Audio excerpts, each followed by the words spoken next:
రాసిందా sir?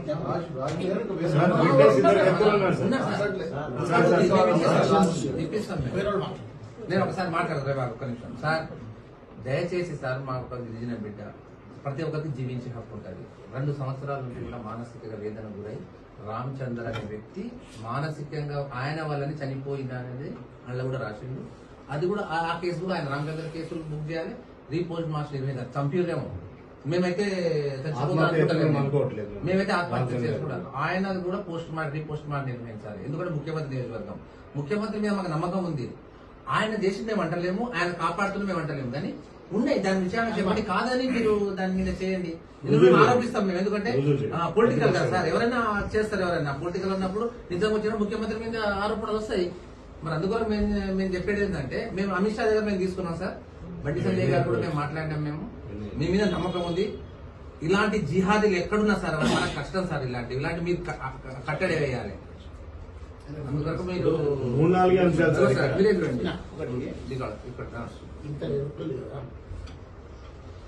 ఈడు యాసిన్ రెండో case 28కి కింద బుక్ అయింది, వైరల్ అవుతున్నది. ఈయనపై 2 తారీఖు కలిసి ఈడి అన్న జావేద్ అసలు ఇది ఇప్పుడు ఒకటి నేను చెప్పేది అంటే, ఈడు స్టేటస్ లో పెట్టిండు అంటే పోలీసు వాళ్ళకు ఇంకో ముందు ఫస్ట్ ఇన్వెస్టిగేషన్ ఆయన ముందు చెప్పింది.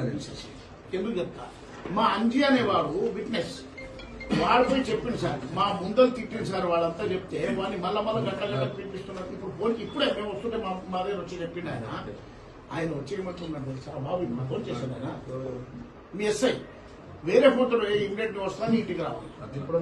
ఇప్పుడే జస్ట్ మేము కలిసి వచ్చిన తర్వాత మన అంజికి ఇప్పుడే లేదు మాకు ఇప్పుడన్నా మళ్ళా ఇప్పుడు అంజీ మా ఇంట్లో వచ్చి అంజీ వచ్చిండు ఏడ వీళ్ళందరూ కలిసిండు అన్న మా ముందల్లే ఈ రకంగా వాడు తిట్టిండు లంజే కూడా చాలా మందితో కూడా రాసుకున్నాడు, మా సంతకాలు తీసుకున్నాడు రోజు అనే విషయం ఆయన మిగిలిన వ్యవహారం నాకు తెలియదు అన్నమాట. పైసల లావాదేవీలు దంతలు జరుగుతున్నాయి, దంతాలు జరుగుతున్నాయని మేము కూడా దంతలు చేసాం, మాకు కూడా రామచంద్ర ఇచ్చామని చెప్పారు. చెప్తే నా బాధ ఏంటంటే, అరే నువ్వు యాసిన్ ఎవరి పేరైతే రాసి ఎవరో కారకుడు బంగారు 10 కిలోల తీసుకుని వచ్చి ఇచ్చిన అన్నప్పుడు యాసిన్ తెచ్చి గుద్ద మీద అంటే తెలుస్తుంది కదా అని వచ్చింది. అది పోనీ why you are not conduct the panchanama at the time of seizing the phone. Number 2. Number 3, మీరు ఇంకోటి ఆశ్చర్యకరమైన విషయం ఏంటంటే, వాంగ్మూలంలో స్పష్టంగా రాసిన నిన్ను దసరా తర్వాత రామచంద్ర దగ్గర పంపిస్తా. రామచంద్ర శవం ఏలాడుతున్నది ఫ్యాన్ కి, ఈయన పిలిపించి సంతకాలు తీసుకుంటే ఒకసారి అర్థం చేసుకోండి సార్. ఇంకా 5-6 మంది ఉన్నారు బాధితులు. అంటే నా ఒకటే డిమాండ్ సార్, ఇమ్మీడియట్ మనందరూ కూడా immediate they 2% should be arrest. Why you are not investigation? ఎందుకు యాసిన్ కాంగ్రెస్ ప్రెసిడెంట్ ఎట్లా? కాబట్టి దీంట్లో ఖచ్చితంగా సీఎం గారికి ఆయన తమ్ముడి హస్తం ఉందని మాకు అనుమానం వస్తున్నది. బంగారు నాణ్యాలు మీకు తెలుసు కదా సార్, ఇంతకు ముందు కూడా ఎఫ్ఐఆర్ ఇష్యూ చేయించాను నేనే. ఆ ఊరు ఒకటి అది రెనోవేట్లేదు సార్. ఇట్లా ఢిల్లీ నుండి ఇవన్నీ దందలు నడుస్తున్నాయి. 10 కిలోలు నేనేం చెప్తాను. ఇంకోటి ఏం చెప్పారంటే సార్ వాళ్ళు, ఇంకోటి అన్న పాకిస్తాన్ నుంచి హవాలా డబ్బులు వస్తాయి, నెలకు 3 లక్షలు 2 లక్షలు వస్తాయి. అది ఆశ చూపిర్రు. మేము 30 లక్షలు పెట్టి మిన్న వెహికల్ కొన్నాము, ఇక్కడ ఫామ్ హౌస్ కొన్నాము, ఇక్కడ ఇల్లు కట్టుకున్నాము. మేము నువ్వు కూడా మాతోని రా, నీ హిందూ మతం ఎక్కడది, నీ మతమే లేదు, మతానికి కించపరుచుకుంటూ నువ్వు మతం మారు అని బలవంతం చేసి, ఇది వాస్తవం. 5 సంవత్సరాల కింద వాళ్ళ పొజిషన్ చెప్పండి ఎట్లా సార్? కేసు కట్టకపోవడం గిరిజనుల పక్షాన ఉంటది. ఇవాళ మా రమేష్ నాగ్ ఎక్కడా, నీ జాడెక్కడా, వదిలేదే ప్రసక్తే లేదు. దీని వెనకాల రాజకీయ నాయకులు ఉన్నారు. తిరుపతి రెడ్డి, ముఖ్యమంత్రి రేవంత్ రెడ్డి. నేను ఆరోపిస్తున్నా, నీ నిజాయితీ నిబద్ధత ఉంటే ఎంక్వైరీ కమిటీ అయ్యి సిఐడి చేత ఎంక్వైరీ చేయాలి. ఎందుకంటే ఎన్ఐ చేత ఎంక్వైరీ చేయాలి. దీంట్లో అంతర్జాతీయ కుట్ర ఉంది. ఇవాళ ఇక్కడనే 5 లక్షల మందితో ముస్లిం ఇవాళ సభ పెట్టడం జరిగింది. ప్రభుత్వమే అధికారికంగా నిర్వహించడం జరిగింది. హిందువుల రక్షణ లేకుండా చేస్తా ఉన్నారు తెలంగాణ రాష్ట్రంలో. ఒక హిందూ సంస్థ ఆ రకంగా ఇస్తాడా రేవంత్ రెడ్డి ముఖ్యమంత్రి? హిందువులంటే ఇవాళ వాళ్ళు మతవాదులు, ముస్లింలు అంటే ఆయన రెడ్ కార్పెట్ పెట్టి వాళ్ళకు ఉత్సవాలు వాళ్ళకు ఇక్కడ పెట్టుకోమని చెప్తాడు. రాజ్యాంగం మీద గౌరవం ఉంటుంది. రాజ్యాంగం మీద గౌరవం పట్టుకొని సంకలం పెట్టుకొని పోతాడు రాహుల్ గాంధీ. నీకు రాజ్యాంగం మీద గౌరవం ఉంటే, అంబేద్కర్ రాజ్యాంగం మీద మీకు గౌరవం ఉంటే వెంటనే 24-48 గంటలు ఇవాళ నేను ప్రభుత్వాన్ని అల్టిమేట్ చేస్తున్నా. మా గిరిజన బిడ్డ 48 గంటల ఆచూకు తెలవకపోతే రేవంత్ రెడ్డి గారి ముఖ్యమంత్రి ఇల్లుకు 1,00,000 మంది గిరిజనులతో వాళ్ళ ముట్టడిస్తాం. డీజీపీ ఆఫీస్ వాళ్ళ ముట్టడిస్తాం. ఊకునే ప్రసక్తే లేదు. మా గిరిజన బిడ్డకి ఎక్కడ అన్యాయం జరిగినా భారతీయ జనతా పార్టీ అండగా ఉంటది. నిందితులను శిక్షించాలి. ఇవాళ ఇప్పటివరకు అరెస్ట్ చేయాలి ఇద్దరికి. వెంటనే ఇద్దరికి తాజుద్దీన్ కు అదేవిధంగా యాసిన్ కు వెంటనే అరెస్ట్ చేయాలని భారతీయ జనతా పార్టీ ఇవాళ బీజేపీ డిమాండ్ చేస్తా ఉన్నది. ఎస్టీ కమిషన్ ఫిర్యాదు చేస్తుంది. మాకు రాజ్యాంగంలో ఉన్న ప్రతి ఒక్కరికి కూడా ఇవాళ ఫిర్యాదు చేస్తామని ఇవాళ విలేకరులను నేను తెలియజేస్తా ఉన్నాను. హ్యూమన్ రైట్స్ ఇచ్చినాం, అమిత్ షా కూడా ఇవ్వబోతున్నాం. దీని మీద ఉద్యమం చేపట్టబోతున్నాం. ఇవాళ గిరిజనుల రక్షణ లేదని వాళ్ళ మేము ఇంత మొత్తుకుంటున్నా 16 రోజులు చేస్తున్నా.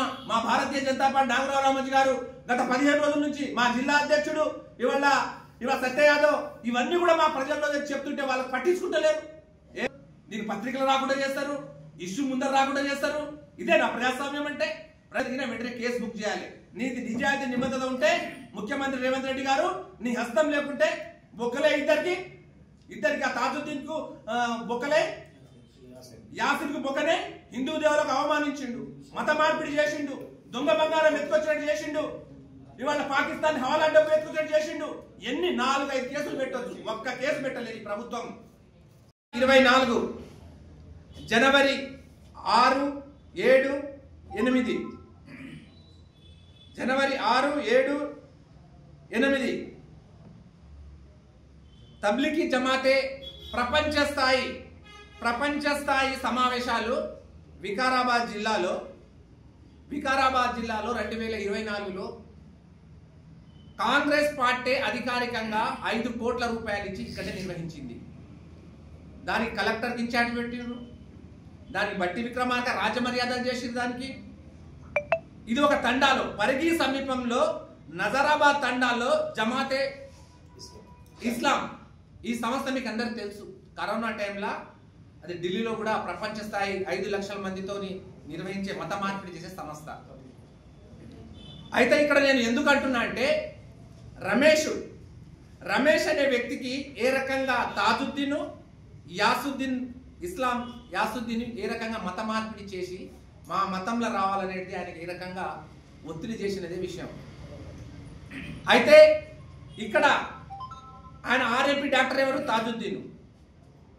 రమేష్ ఏంది కళ్ళజోడి, అదేవిధంగా ఒక చిన్న షాప్ పెట్టుకొని ఒక 10 సంవత్సరాల నుంచి అక్కడ జీవిస్తుంది. ఈయన కూడా తాజుద్దీన్ కూడా ఒక 15 సంవత్సరాలు ఇక్కడ నిర్వహిస్తుంది. చనిపోయిన ఆత్మహత్య చేసుకున్న రామచందర్ ఆయన ఒక డయాగ్నోస్టిక్ సెంటర్ నడుపుకుంటూ ఈ ముగ్గురు కూడా ఉన్నారు. అయితే 10 లక్షల రూపాయలు నేను అప్పు ఇస్తా, నాకు వడ్డీతో సహా ఇస్తా నేనని చెప్పి ఆయన పిలిపించుకున్న తర్వాత అప్పు ఇవ్వకుండా ఒక ప్రామిస్ నోట్ రాసుకొని, ఆ ప్రామిస్ ఇచ్చినట్టు రాసుకొని, దాని తర్వాత బ్లాక్మెయిల్ చేసి నువ్వు వడ్డీ కట్టాలని నెలలో వడ్డీ కట్టించుకొని, కట్టకుంటే నీకు చంపేస్తాము, నీ ఇక్కడ నుంచి లేకుండా చేస్తామని భయపెట్టడం జరిగింది. దాని తర్వాత రామచందర్ అనే వ్యక్తి 6 నెలల క్రితం చనిపోయిన రామచందర్ వ్యక్తి చనిపోయింది ఏ రకంగా అనేది రమేష్ పూర్తి వివరాలతో సూసైడ్ నోట్ రాయడం జరిగింది. మరి పోలీసు వాళ్ళు ఎందుకు ఇప్పటిదాకా రామచందర్ విషయంలో ఎందుకు ఎఫ్ఐఆర్లో ఎందుకు కట్టలేకపోతున్నారు? రామచంద్రయ్య అనే వ్యక్తిలో చనిపోయి 6 నెలలు అవుతుంది. ఆయన కాంప్రమైజ్ చేసుకుని సెక్షన్ పెట్టి ఇప్పటి వరకు కూడా 14 రోజులు కావస్తుంది. రామచంద్ర అనే వ్యక్తి తాజుద్దీన్ అనే వ్యక్తి ఒత్తిడి వల్ల నేను చనిపోయినా నాకు డబ్బులు ఇవ్వకుండా ఇచ్చినట్టు ఒక ప్రామిస్ నోట్ రాసుకున్నారు. నువ్వు మత ప్రచారం ముస్లింలో మారాలి, జిహాదులో పనిచేయాలి, తస్లీమా అనే జమాత్ అనే ఒక సంస్థ ఉంటుంది, దీంట్లో నువ్వు పోవాలి, తబ్లిగ్ అనే జమాత్ అనే ఒక సంస్థ ఉంటుంది, దాంట్లో పోవాలి, దాంట్లో మత ప్రచారం చేయాలి, అల్లాకు నమ్మాలి. హిందూ మతం అనేది మీ మతము కాదు, 30 కోట్ల మంది మీకు దేవతలు ఉంటారు, మీరు అల్లా దగ్గరకు పోవాలి, మీకు అల్లా దగ్గర మత మార్పిడి చేస్తే మేమంతా చూసుకుంటాము, హవాలా మార్గం నుంచి మీకు డబ్బులు వస్తాయి. ఆవు మాంసం తినాలి, గొడ్డు మాంసం తినాలి. హవాలా పాకిస్తాన్ నుంచి మీకు నెలకు 3 లక్షల రూపాయలు ఇస్తా అని ప్రలోభ పెట్టిన మాట వాస్తవం కాదా? డిఎస్పీ గారికి మేము కలవడం జరిగింది. డిఎస్పీ గారు కూడా దాని మీద విచారణ చేపడతారని మాకు ఏదో హామీ ఇవ్వడం జరిగింది. కానీ మాకు పోలీసు వాళ్ళ మీద నమ్మకం లేదు, ఇక్కడ ఎమ్మెల్యే మీద నమ్మకం లేదు, ఈ అధికార యంత్రాంగం మీద మాకు నమ్మకం లేదు. అయ్యా ముఖ్యమంత్రి నియోజకవర్గం ఇది, నువ్వు నల్లమల్ల బిడ్డవని అంటావు. ఇవాళ గిరిజన బిడ్డ అనే ప్రాంతం నుంచి వచ్చిన గిరిజన కష్టాలు సుఖాలు అని చెప్తా ఉంటావు రేవంత్ రెడ్డి గారు. మరి మా బిడ్డ 14 రోజులు అవుతుంది, మరి ఎక్కడున్నాడు? మరి తెలుసుకోవాల్సిన బాధ్యత ఒక ముఖ్యమంత్రి ఎమ్మెల్యేగా మీ మీద ఉంది. మరి ఇక్కడ ఎస్ఐ మాకు ప్రధాన ఆరోపణ ఏం చేస్తున్నాడే ఇది ఎస్ఐ. ఈ రామచంద్ర కావచ్చు, ఈ మా రమేష్ నాయక్ వ్యవహారంలో జరిగిన లాలాదేవిలో ఎస్ఐ హస్తం కూడా ఉంది, పోలీసు వాళ్ళ హస్తం ఉంది కూడా మేము ఆరోపిస్తున్నాం. నేను ఎందుకు అంటున్నానంటే ఇవాళ పోలీసు వాళ్ళు ఇందుకు పోలీస్ స్టేషన్లు ఎందుకు, ఈ చట్టాలు ఎందుకు, ఈ రాజ్యాంగం ఎందుకు? ఒక సాధారణ పౌరుడు యొక్క తప్పు చేస్తే ఒక 24 గంటలు అరెస్ట్ చేస్తారు. ఒక 17 పేజీల ఒక సుదీర్ఘంగా ఆయన జరిగిన ఏ రకంగా మానసికంగా వేధించిండ్రు, ఏ రకంగా రామచంద్ర చనిపోయింది అనే విషయం కావచ్చు, నేను ఎందుకు చనిపోతున్నా, నాకు ఎవరు ఇబ్బంది పెట్టిర్రు, ఈ రకంగా నాకు మత మార్పిడి చేయాలనే విషయంలో ఇవాళ సుదీర్ఘంగా ఒక లేఖ రాయడం జరిగింది. ఆ లేఖ కూడా ఉంటే నేను ప్రవేశపెడదాం అనుకున్నా. ఆ లేఖ మీడియా మిత్రుల్లో కూడా నేను చెప్తాను. మీరు మిత్రులారా, మీడియా మిత్రులారా అది తెలియజేయాలి. ఇది ఎక్కడో పాకిస్తాన్లో జరగలే, సాక్షాత్తు తెలంగాణ రాష్ట్ర ముఖ్యమంత్రి నియోజకవర్గంలో జరిగింది. నేను కొన్ని వాస్తవాలు చెప్తా.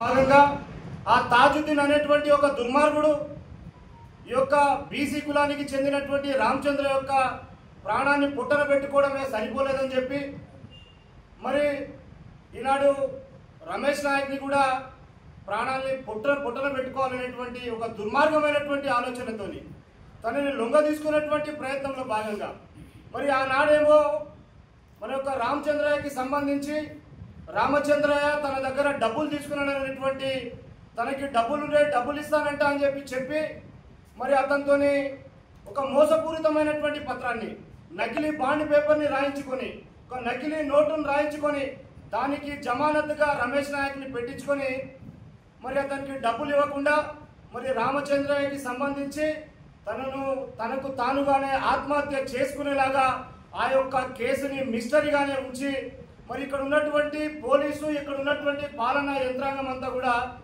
మనం అందరం కూడా చూసినటువంటి పరిస్థితి. మరి రామచంద్ర అనేటువంటి వ్యక్తి 23/5/2025 నాడు ఆత్మహత్య చేసుకుంటే మరి అది ఆత్మహత్య కాదు, హత్య అని చెప్పేసి మేము భావిస్తా ఉన్నాం ఈరోజు. కాబట్టి రామచంద్రయ్యకి సంబంధించి ఆ యొక్క కేసుని రీపోస్ట్ మార్టం నిర్వహించాలి. మరి వారి యొక్క హత్యకి కారకులైనటువంటి వారందరినీ కూడా ఈ యొక్క ప్రభుత్వం శిక్షించాలని చెప్పేసి మేము డిమాండ్ చేస్తా ఉన్నాం. జనతా పార్టీ ఎస్టీ మోర్చా పక్షాన మా రాష్ట్ర అధ్యక్షులు రామచంద్రరావు గారు మమ్మల్ని అందరినీ కూడా ఒక నిజ నిర్ధారణ కమిటీ చేసి దానికి చైర్మన్ గా డాక్టర్ కళ్యాణ్ నాయక్ గారిని, మరి నాగరావు నామాజీ గారిని, మరి జిల్లా పార్టీకి మరి మా యొక్క మోర్చాకి అందరికి కూడా అవకాశం ఇస్తే మేము అనుమతిస్తే ఇక్కడికి వచ్చినటువంటి తర్వాత ఆ యొక్క రమేష్ నాయక్ కి సంబంధించినటువంటి కుటుంబ సభ్యులందరినీ కూడా కలిసిన మా తాండకెళ్ళి వాళ్ళు ఎక్కడికక్కడ విలపిస్తా ఉన్నారు, రోధిస్తా ఉన్నారు. సార్ అన్నా నాయన నా బిడ్డను తీసుకురండి, నా బిడ్డ బతికున్నాడా, నా బిడ్డ చనిపోయిందా, ఈ కాంగ్రెస్ ప్రభుత్వం, ఈ రేవంత్ రెడ్డి ఈ ఉగ్రవాద మూకల యొక్క చర్యలకు అతను పాల్పడి మరి అతను చనిపోయిందా బతుకున్నాడా అనేటువంటి విషయాన్ని తెలియజేయాలని చెప్పి, నిక్కు తెచ్చాలని చెప్పి వాళ్ళ వైపు రోధిస్తా ఉన్నారు. కాబట్టి ఈ సందర్భంగా స్థానిక పోలీసులకు కానీ, ఈ యొక్క రాష్ట్ర ప్రభుత్వానికి కానీ, మరి యొక్క రేవంత్ రెడ్డి అనుచరులకు కానీ మేము హెచ్చరిస్తా ఉన్నది ఏంటంటే వెంటనే తాజుద్దీన్ని మరి యొక్క యాసిన్ని మరి ఇతర వ్యక్తుల్ని వెంటనే అరెస్ట్ చేయాలి, వాళ్ళ పైన క్రిమినల్ కేసులు నమోదు చేయాలని చెప్పి డిమాండ్ చేస్తా ఉన్నాం. మరి దాంతో పాటుగా పాకిస్తాన్ ప్రేరేపితమైనటువంటి ఈ యొక్క ఉగ్రవాద స్థావరాలు ఏవైతే ఇక్కడ ఏర్పాటు కాబోతా ఉన్నాయో ఆ సంస్థలన్నింటిపైన కూడా వెంటనే చర్యలు తీసుకొని వాటిని అరికట్టాలని చెప్పి డిమాండ్ చేస్తా ఉన్నాము. మరి దాంతో పాటుగా దేశ భద్రతకు సంబంధించినటువంటి ఈ యొక్క అంశం ఇక్కడ క్లియర్ గా కనబడుతుంది. కాబట్టి మేము రాబోయే రోజుల్లో రేపు పొద్దున పోలీసులకు ఇప్పటికే 48 గంటలు కూడా టైం అల్టిమేటం ఇచ్చినాం. 48 అవర్స్ లోపల కానీ ఈ యొక్క విషయం పైన వాళ్ళ యొక్క చర్యలు తీసుకొని వాళ్ళని అరెస్ట్ చేయకపోతే, రమేష్ నాయక్ ఎక్కడ ఉన్నటువంటి ఆచూపీ తెలపకపోతే మేము రాష్ట్ర డీజీపీ కార్యాలయానికి కూడా వెళ్తాము, డీజీపీ గారిని కలుస్తాం, ఆ తర్వాత డీజీపీ కార్యాలయం కూడా ముట్టడిస్తామని చెప్పి హెచ్చరిస్తా ఉన్నాం. మరి దాంతో పాటుగా మా యొక్క గిరిజనుల యొక్క భద్రత కోసం కేంద్ర ప్రభుత్వం ఉన్నటువంటి జాతీయ ఎస్టీ కమిషన్ ని కూడా ఈరోజు సాయంత్రం మేము కలవబోతా ఉన్నాం, ఫిర్యాదు చేయబోతా ఉన్నాం అనేటువంటి విషయాన్ని కూడా మనం చేస్తా ఉన్నాం.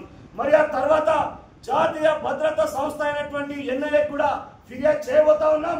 ఈ యొక్క నారాయణపేట ప్రాంతంలో గతంలో కూడా అనేక రకాలైనటువంటి సంఘటనలు చోటు చేసుకున్నాయి, మనం అందరం కూడా చూసినాం. కాబట్టి దేశ భద్రత విషయంలో కావచ్చు, ఈ హవాలా కావచ్చు, లేకపోతే పాకిస్తాన్ ప్రేరేపిత ఉగ్ర సంస్థలు కావచ్చు, ఈ కాంగ్రెస్ పాలకుల యొక్క అండదండలు తీసుకొని మతపరమైనటువంటి ఘర్షణలు, మతపరంగా మరి మైనార్టీగా అని చెప్పి భావించేటువంటి కొంతమంది ముష్కరులు ఈ రోజు నా యొక్క మెజార్టీ అయినటువంటి నా హిందూ బంజారా బిడ్డల పైన దాడి చేస్తే దానిపైన రాబోయే రోజుల్లో కఠినమైనటువంటి చర్యలు ఉండేలాగా భారతీయ జనతా పార్టీ ఎస్టీ మోర్చా పక్షాన పెద్ద ఎత్తున పోరాటం చేస్తామని చెప్పి అసలైన తొలి వెలుగు. ఫాలో వాట్సాప్ @తొలి వెలుగు official.